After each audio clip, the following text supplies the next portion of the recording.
hot change, hot tag. It's time for Bart Keeler's group therapy session. Good morning. On a scale of 1 to 10, sir, with this match that is coming up today, that some folks will be watching for various reasons, your level of confidence in your squad today would be what?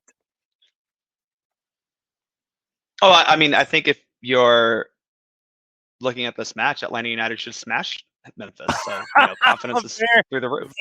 Very well played. Very well played. Yes. See, I set myself up because my mother, the English major, would have absolutely killed me because of a lack of modifiers there. So you come on for those who are watching live on Twitch and are not partaking in the taped audio version, which obviously will be out before the match. You are dialed up in your Arsenal gear. You are wearing the Arsenal jersey. You have your Arsenal mug with your morning beverage.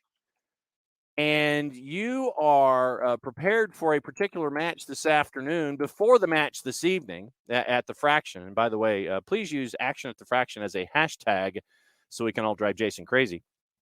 Level of confidence, sir, with a 5-point lead and 2 more matches played than the blue team that you'll be facing this afternoon, sir.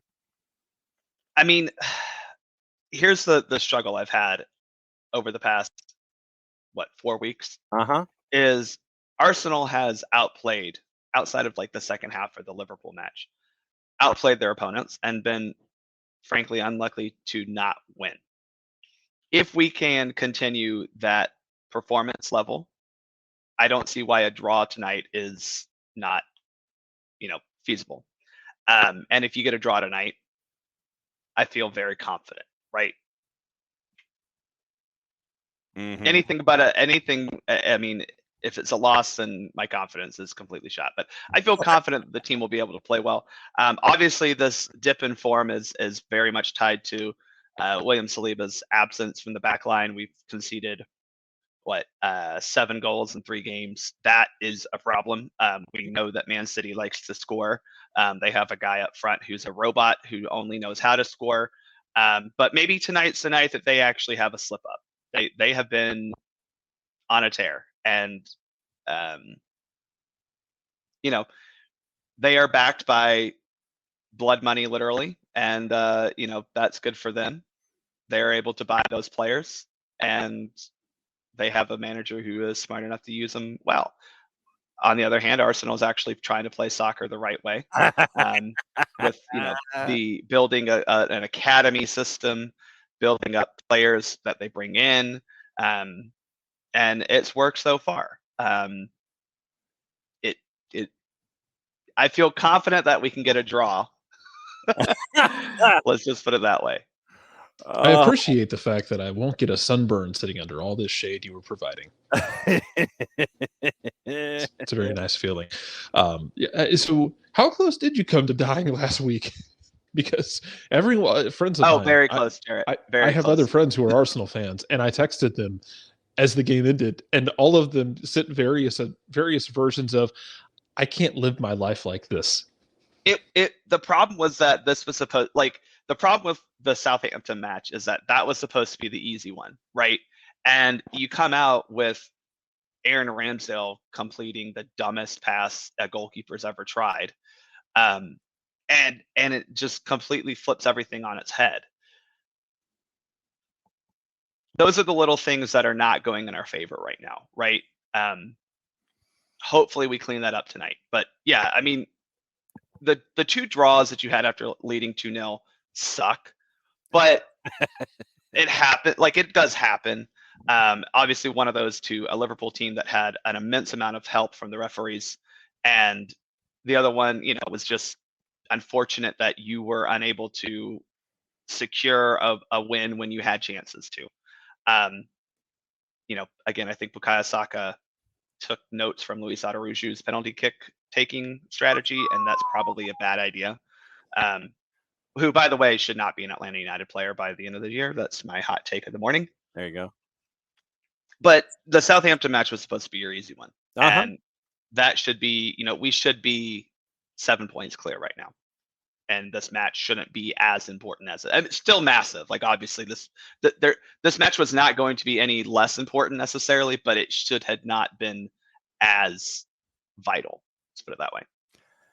Yeah, and you mentioned dying 1,000 deaths.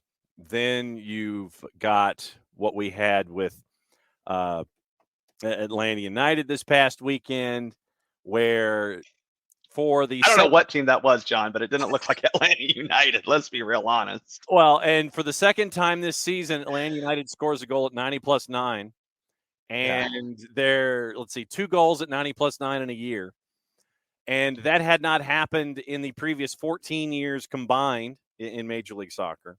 You're welcome, by the way. Yeah, I've been at 2 games doing media this year. It was the San Jose game, and it was this one. You're welcome. Well, thank you for your sacrifice, Jarrett. I only bring dread and chaos and stupidity with me. I do have a question though, because this is the legit concern coming out of that Chicago game. Why does Franco Ibarra become brain dead when Santiago Sosa is also on the field with him? Oh man, I think it's the rule of the 2 Siths. So for those of us who are not Star Warsian, could you please explain?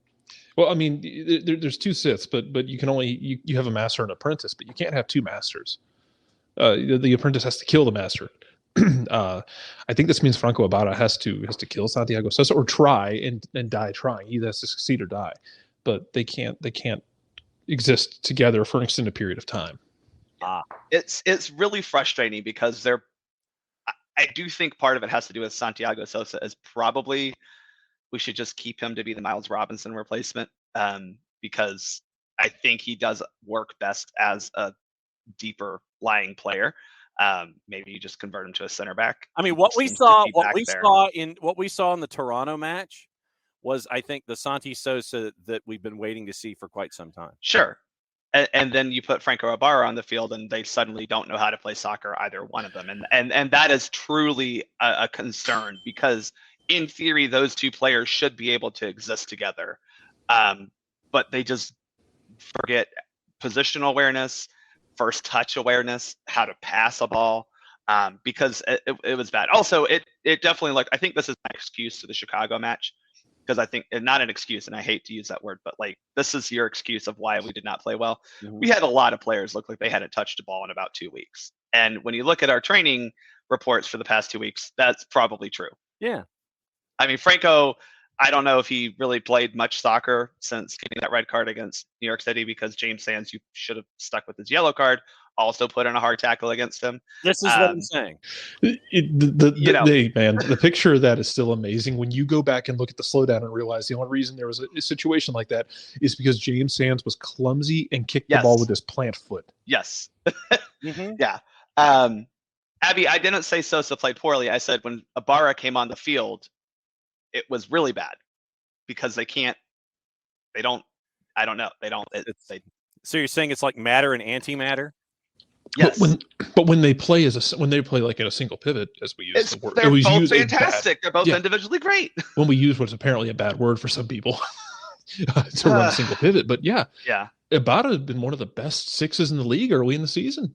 He was just chugging along. Yeah. Sosa, to y'all's point, when Sosa played against Toronto, when he played against Chicago, it's fine. No problem. Together, oh boy. Yeah. But to the point that Will makes, if Sands doesn't hit it with his plant foot, Franco gets the ball first. Yeah, I mean, look, I said it was a red card on Franco Ibarra. It's unfortunate that happens, but it happens. It happens. Yeah. I'm just making a point that Ibarra and Sosa seemingly cannot exist on the same field together, and that's really frustrating, because those are 2 players who, in their own individual right, are very good and have been good for us. We need them to be able to exist together, because you can't. And I thought Rossetto was decent, but I don't think he is I'm not a fan of Mateus Rossetto. I think I would like him more if he passed the ball forward, maybe, but it still becomes something that you can't have him. as well with those guys, because then we're just not doing any sort of real progressive passing. Anyway, it looked like we had a lot of guys who hadn't touched the ball for a while. That's probably true with GG, probably true with Almada, probably who looked again like he hasn't touched the ball in a while. Franco also looked that way. Ezra Hendrickson made the point in the post-game press conference that what they wanted to do was make life difficult for Thiago Almada, considering he wasn't 100%. You make life difficult for him. Yep. Then you know, all of the after effects after that initial decision, you saw what Chicago was able to do defensively, especially in the second half. And I think Chicago surprised us with that super high intense press, especially with the midfield that they put out there. But look, you got to win when you probably shouldn't have, and you lost in Toronto when you probably shouldn't have, or you drew in Toronto when you probably shouldn't have drawn. It's MLS. You take it, you move on. You don't complain. So. Nope, that is absolutely true. And the point, Jarrett, in hour number one, we got into a really big discussion about Open Cup. And while we do know that, yes, tonight there is a hashtag action at the Fraction involving the Atlanta United of the Mississippi River and Atlanta United. It was the idea of Gonzalo Pineda knowing that schedule compression from hell is coming, especially as you continue to work your way through the schedule to where you could have, I want to say, 8 matches in the month of May. You could have another 3, and then you're trying in June, getting your way to that international window in mid-June, and trying to balance out the time between there and now. What, as long as your successes continue in Open Cup, where do you sit there and look at your schedule and go, okay, I'm going to punt this one because I value Open Cup? All these kinds of questions are coming up in short order, and May is going to be a hellacious month for a lot of teams who are involved in Open Cup and trying to stay at the top of the standings in Major League Soccer. Yeah, this is going to be interesting to see how all the teams handle this. San Jose doesn't have that problem anymore because they spit the bit last night in Open Cup. But other clubs are still involved. They're going to have to balance that. They're going to have to balance Bart's favorite upcoming tournament as well with Mexico. Yeah. I'm just glad that we don't have to play other matches alongside of that, Jarrett. Yeah. Like that's, yeah. At least it is in a silo on its own, and we don't have to use that. Although I wouldn't have minded if it was just some random midweek stuff. But anyway, yeah. Hey, we'll see. Man, we don't even know what Miami's going to look like by that point. Because Jarrett, listen, this is my thing. Miami cannot fire Phil Neville until after we play them. Because I've had with Arsenal too many bad lucks with the new manager bounce. Yeah, exactly. Like, fire him after we've beaten them at home. Maybe we'll get a penalty call this year. Maybe a Miami player will actually get sent off for punching a player like they did with John Gallagher. Where they weren't set off. VAR looked at it and they didn't send him off for punching him in the face. Yeah, Luis Figal punches John Gallagher. We're good. That game still aggravated me. If for no other reason, you got like LGP on a yellow card in like the 30th minute, and then you didn't really run at him the rest of the match. Yep. Mm-hmm. Yeah. Oh, man. Yeah. So, this is going to be an interesting, and Gonzalo Pineda mentioned it. You could have 14 matches in 7 weeks, and it's going to be an interesting challenge for your roster for this time frame. I think we've kind of, as a fan base, I don't think Pineda thinks this way necessarily, but I think he probably is in a little bit. But I think as a fan base, at least in this chat here, we deduce that you kind of just punt those Western Conference matches because you can rotate against Colorado at home and still probably be able to score on them. They haven't been great in any capacity this year. And if you lose to LA at LA with the rotated squad, we'll forget that by the time that the playoffs come. And those, while the Colorado match specifically is a great way to pick up points, it's not going to really hurt you because you're not losing points or anything to a conference team. My other thought is that we've banked a lot of points already. We've gotten some results that maybe we shouldn't have actually got, which, again, you take them, don't complain, you move on. There's an opportunity after whenever you can prioritize Open Cup in the sense that you're going to try to win the game in front of you, while also understanding that you have more games around it. But if you have to sacrifice a game or two without your best 11, in May, Mm-hmm. you're going to have plenty of time in August, September, and October to make up for it because it's MLS. Okay, Jarrett, what do you think? I mean, ultimately, yeah, you will be. You'll have plenty of time to figure all of this out. The impressive thing is going to be when somebody attempts to win all of the tournaments and then they just drop dead in the playoffs because they've run themselves into the ground. Their legs literally fall off like the Tin Man. We have to carry them around. That'll be the fun moment. Bart, we've been meaning to ask you this as well because we all have been having this moment where we think we are crazy about the Atlanta-Chicago game. In the moment where Yakimakis gets elbowed in the side of the head and nothing happens. Mm-hmm. Are we crazy? I was shocked that wasn't actually reviewed. Yeah, that's where I'm at with it. I get if you miss it on the field, but yeah, because I think in live action, a referee. I mean, granted, my view is like literally behind the goal, so I was able to like see it, but the referee's not able to fully see all of that. The referee can dismiss it as a, when you go out for a header, you definitely bring your arms up to protect yourself or whatever. It wasn't that problematic in the moment. But two things that bothered me. One, it was a head injury. Play should have been stopped sooner. Mm-hmm. Two, Victor Rivas should have gone to the monitor, I think, to just look. And I'm not quite sure where VAR thought that wasn't a clear and obvious error when a guy threw an elbow. I mean, it's just what happened. Again, in live action, you can excuse it as, oh, he was just going up for a header, but that wasn't what happened. And because it doesn't matter if it was a foul or not, or where it was the foul, because if it's in the penalty area or out, the game changing decision is a red card review. Mm-hmm. Now, granted, I think it would have been in the penalty area if I remember correctly, so that also could have been a part of it. But yeah, it doesn't make sense why it wasn't actually. Yeah, it didn't make sense why it wasn't actually reviewed a little bit, longer.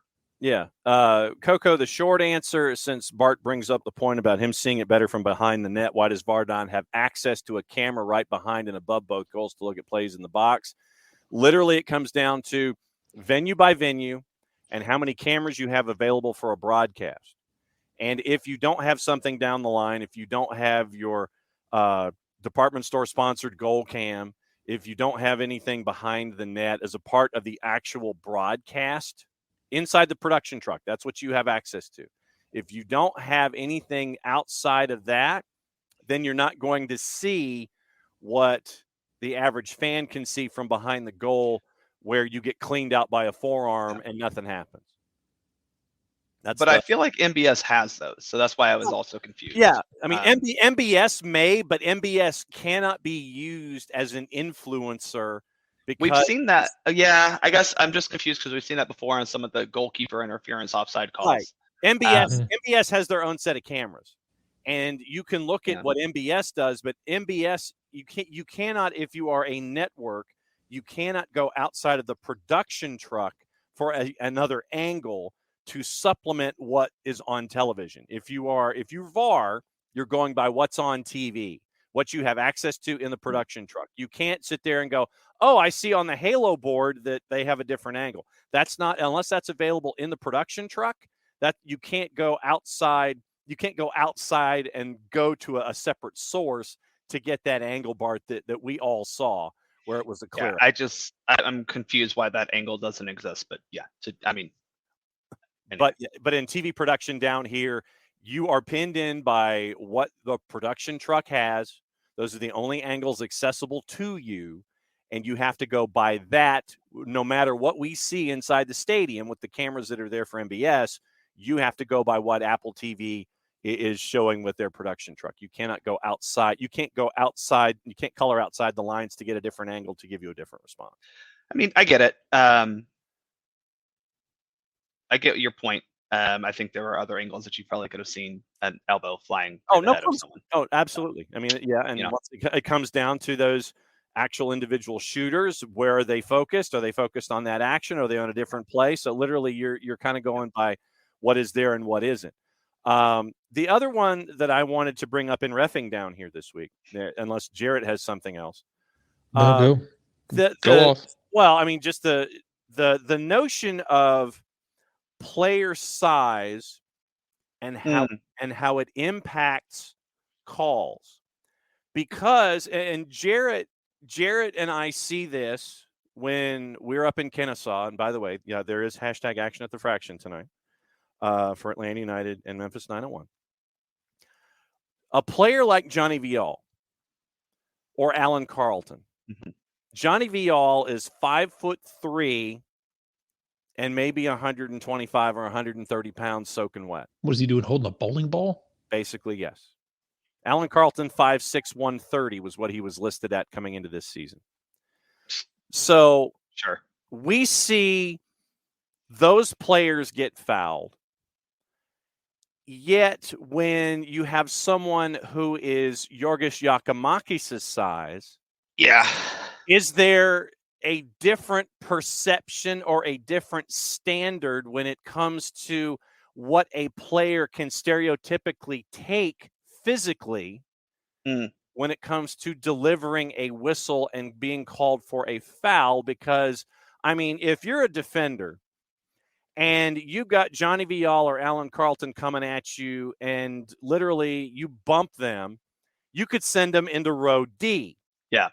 You do that, and it's a foul. If you were to do something like that and you're a defender and you bump Yorgos Yakimakis and he gets knocked off of his pins, is there the perception, even in conversations off the pitch with officials, that, oh, he's bigger, he should be able to take that blow better than other players who are not his size? And is there a standard where those players who are more physical and who are taller and who are thicker, are they held to a higher standard of taking a blow because of their size? How is that handled from a reffing perspective? So in theory, they shouldn't be necessarily judged differently, but in practice you do. And a lot of that comes down to what we're looking for when we're trying to call a foul of kind of equal planes, right? So shoulder to shoulder and stuff like that. It's hard to, because we see this a lot, especially at like the youth level, where you have the 13-year-old and half the team is, still at 4'3", and you have one kid who has hit his growth spurt, and he's 5'7", towering over everyone. You do account for the fact that his size does give him some sort of an advantage, but at the adult level, it's not really that same thing. But again, what you're looking for, hopefully, is the defender or the attacker, depending on whoever the aggressor in this case is, unfairly using anything to gain the advantage, right? It could be speed, it could be the angle of attack, it could be arms, whatever. You have to look at what that angle is. So, like, for example, the Yorgos thing, I immediately did not think it was a foul. I think the player definitely may have come into his back a little bit, but the Seahos play where he goes and he plows into Yorgos. Yeah, but I agree. I think Yorgos, and I think it was a smart play by him. I think he saw him coming and kind of shifted his body to make his back. Yeah. There. And so I think the referee saw what was happening and was like, no, we're not playing that game. It could have been called a foul in the moment. It could have been. I also would not want Miles Robinson to get called for that. You know what I'm saying? So it's supposed to be, again, what you're looking at is that equal plane, as I like to call it, your vertical space, which is a concept that I take from basketball. Is you're entitled to the vertical space, and as long as you're not really infringing upon another player's vertical space, you should be fine.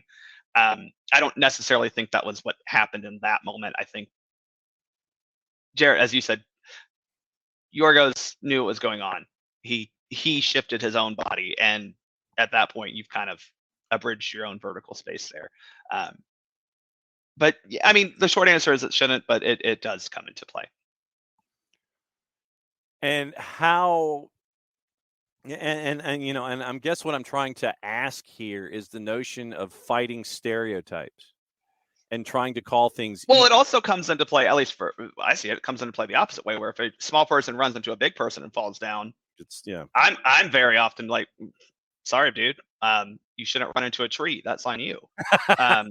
You know, and that should be looked at that because the point. I mean, that point still stands. I remember Abby Wambach getting called for a lot of fouls like this because she was just physically bigger than most humans. Let alone women's soccer players around her time.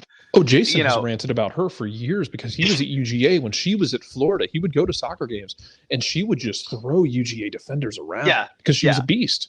Yeah, and it's like, well, how do you call that when it's clear that she's just physically superior to anyone? But there are times that she fouled people. You know. It is hard. It is hard. It's again, the problem with this sport is there's so many moving parts and one person keeping an eye on all of it and two people just making sure that players are playing within their confines. Like it's not like a lot of ARs are even making those calls, especially not near the penalty box. So it's tough. It's tough. We haven't gotten into Crocker and USMNT. Yeah, we got time. So we haven't gotten into Crocker and USMNT yet. What do you think? So I think the people who are, I think overall this is a good hire, right? I think two things. One, Charlie Davies was so upset that this was an underwhelming hire, and I want to just ask him, who did he think was going to get hired for this job? And I know he wanted his best friend Oguchi Onyewu to get hired, but I hope he understands that's kind of like the problem we've had in U.S. soccer for the longest time. Which, by the way, I don't think Gooch would have been I think he would have been a perfectly good hire. But I think we got a guy who has the CV that you would want, who is also interested in the job. And I think that's the biggest thing people need to understand is U.S. soccer and FA jobs as a whole are not big, bright, shiny objects the way that we as U.S. soccer fans think that they are. We think, oh, well, we've got a World Cup coming, we've got X, Y, and Z. That's not the same. You have to have some level of desire. And Crocker was interested in this job, clearly. I'm sure he was approached, maybe not like he sought it out at the beginning, but he was interested. He has a great background of talent development, of instilling I think what I like is that he's not going to instill a set style of play, but rather processes to develop players to be able to play a lot of styles of play. And to me, that is more important from from the U.S. level, because we're not Brazil, we're not Spain, we're not Italy, we're not Germany. We do not have this is how we play soccer, and we've been playing soccer like this since the 1950s. We're the United States of America. We are a cultural melting pot, and that includes the way that people coach and play soccer. So if his mindset, like he seems to set out, is to develop players to be able to have the technical and tactical skills to adapt to any game, I think that's a much better way to look at it than, oh, we're going to do this. He did mention he wants to be, he wants to have the ball. I think that is what I wanted to hear, is that, we're not doing the Red Bulls-esque style, which I think was kind of a fear when Southampton was mentioned, because they do kind of do that, and they have anyway. So I think that was good that ball was mentioned, and tactical ability on the ball, or technical ability on the ball, was mentioned. But I'm glad he wasn't married to a certain idea or style of play, right? Because at the international level, you need to be tactically fluid as a manager, and the fact that he's going to hopefully set up methods to get the U15s through the senior national team to just communicate and express ideas and get on the same page of the type of game you want to see. But we're not playing a 4-3-3. That's not his goal. We're not doing positional play necessarily as the Pep Guardiola level of it. It's how do we make this work with the players that we have at this team at this point in time? Go for it, Jarrett. It's okay. No, so we asked the next question because he doesn't take over till August. We talked about this earlier. Right. We're going to talk about this for the foreseeable future. Coach, because yeah, where do you go here? What do you do? Yeah. Well, I think the good thing is that his 2 allowances from Southampton are get the women's national team ready for their World Cup, which it seems very much like Kate Markgraf is still the leader of that program, which is fine. But the second one is to start that coaching search. I would imagine, and I know it's not quite the same as athletic director of a college team, but I would imagine he has a list of guys, right? You would imagine he has a list of candidates that he personally feels would be good for the job. And he may not have thought too hard about it before now, but like everyone who's in that type of stuff has their like, oh, I like how this person does it. We obviously have Sportsology, who's still kind of leading that search in terms of just finding candidates, reaching out to them, collecting the actual list. So what I've kind of said, and I said it on my recording of the podcast that'll come out hopefully by tomorrow. There you go. Is I don't expect a new manager to coach either of the tournaments this summer. And I'm fine with that. I really am. But I do expect for them to start. I think yesterday or maybe today is day one of finally hiring the new manager. So I would like to get it in place before the end of the Gold Cup. Because again, I think Hudson, you just let them have the 2 tournaments. It's fine. Not if we win these tournaments, great. If we don't, like it, we haven't gained or lost really functionally anything. But if you can get that next man, woman, whoever in place by the end of the Gold Cup, I think you can start hitting the ground running. And I say that because the Premier League season ends, May 28th? Yeah, we got about a month. All the other European leagues in about the same time. Yeah. Your pool of coaches will increase. It will expand significantly because there's going to be some. But what about the black helicopter theory that is being proposed that the interview of Marsh at Southampton was a dry run for the interview with USMNT? Well, he wasn't hired at Southampton, so. But Crocker now is in a different gig, and they've already done this once before. We don't even know how much influence Crocker had over that search, though, John. That's like you're talking. Like I understand it is a black helicopter theory for that reason, but there's no evidence to support that Crocker was making that ultimate decision either way. I'm sure that Jesse Marsh, his stock for the U.S., like if you were to be looking at bets, his odds have increased for sure. But I also don't know if Jesse Marsh is interested. That's the other thing that you don't know.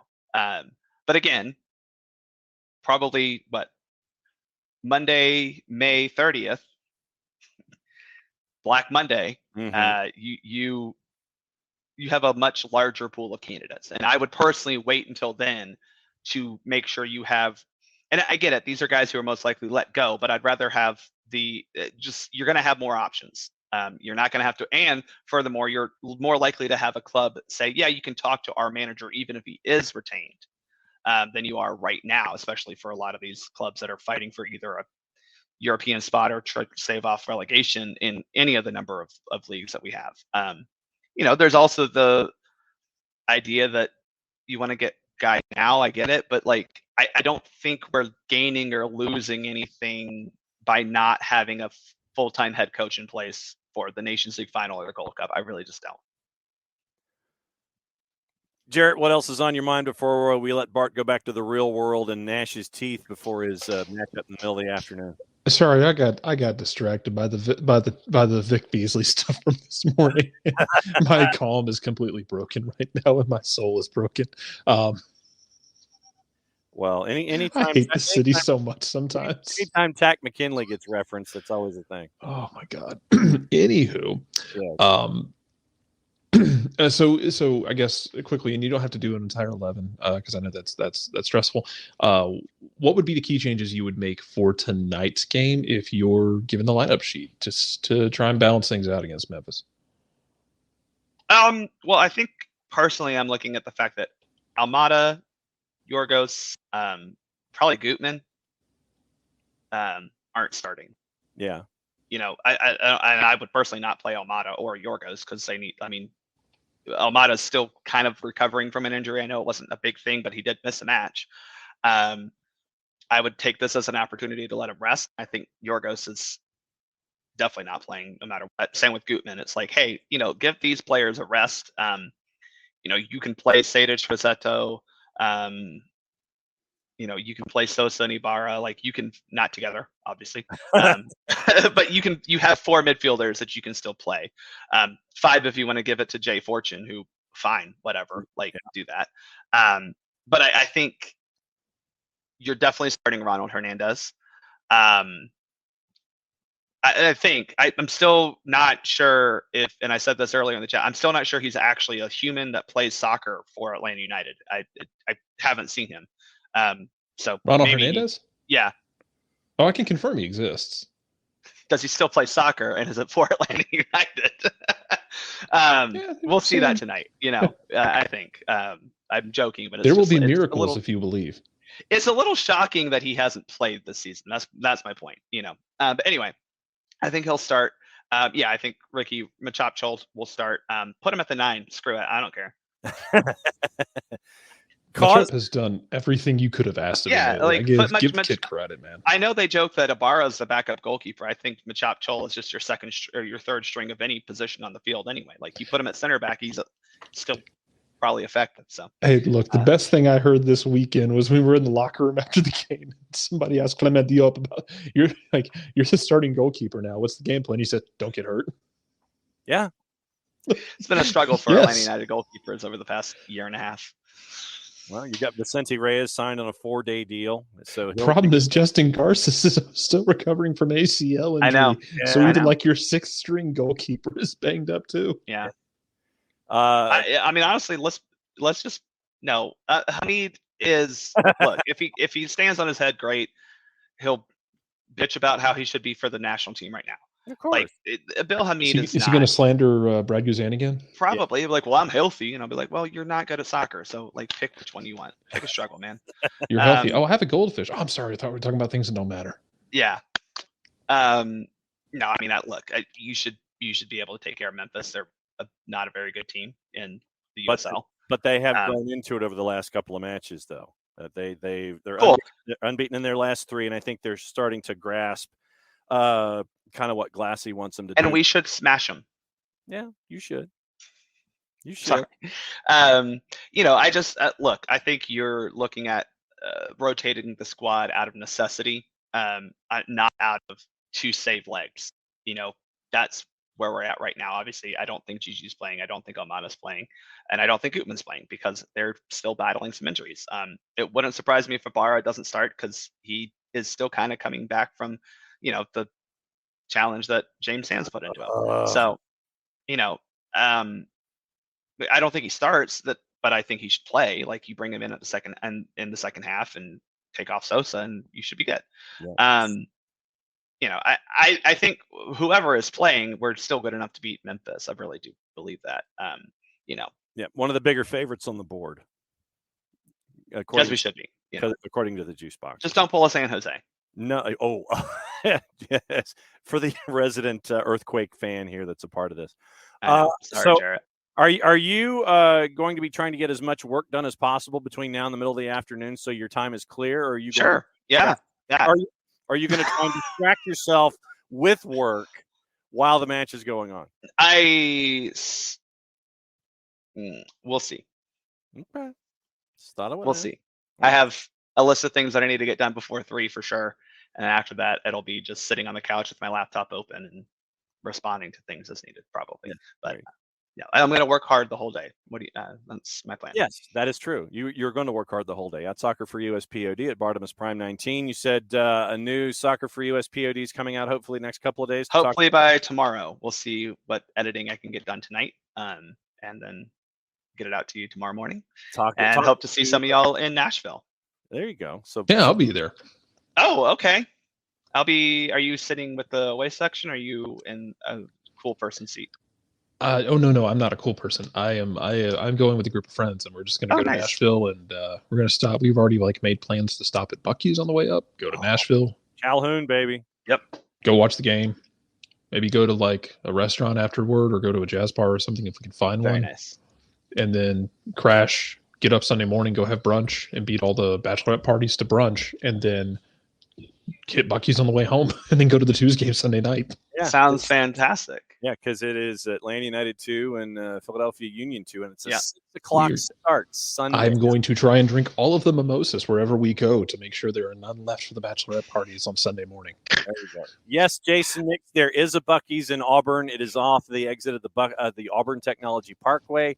I know because I went there. He stopped there he had to stop there and get food to keep himself from jumping on stage when Hugh Freeze got on stage. That is true. So yeah, went to go see St. Paul and the Broken Bones at Standard Ground in Waverly, and Standard Deluxe in Waverly, and it was their album release party. So we went to that, and then on the way home, stopped at the Buc-ee's in Auburn, and it is absolutely the new shiny Buc-ee's that you would anticipate. So it does exist. Will's not allowed to sit in away sections apparently, because if something stupid happens and the supporters groups get banned from Nashville, won't be able to go to any games in Huntsville for the duration of said. Okay, yeah, that's Will's in trouble. What makes you think we're going to do something stupid? Listen, I've been to plenty of away games and not been kicked out. So if you're worried about that, that seems like a you problem. Well, but Nashville should be a fun one. And Will, just don't build any rockets and bring them. Yeah, don't launch any rockets inside Geodis. It's a shiny new stadium. So it's not a great stadium, but it is new. Yes, it's shiny new stadium, and the press box is all the way down to it's shiny and new in the same way that a PT Cruiser is at one point shiny and new. Yes, my hot take is Geodis is a not great soccer park, and people need to. I think people need to. It is. We're still parking in. I haven't been there yet. I'm excited to see it. That's my hot take. I think Orlando is a very similar in that, like, your facade is not fully finished and the concourse is really small, but I would rather be able to be within walking distance of a bar after the match than wherever they put Nashville Stadium and paid a lot more money for it and are not in a great spot. So, and parking is awful. Parking at Geodis is hideous. That's the other thing they got to work on. All right, Bart, go to work because you got stuff to do and you got matches to watch and things like that. We'll catch up with you soon, my friend. All right. Again, if I say hey, if you see me in Nashville, I'll say hi back, and then I'll also be in Fort Lauderdale next weekend. So same applies. Wow, there you go. Abby and I are partying in Fort Lauderdale next weekend. I'm making her take me out for some sort of clubbing adventure. I don't know. Wow, that is strong. That is very cool. All right, get out of here. Bye, y'all.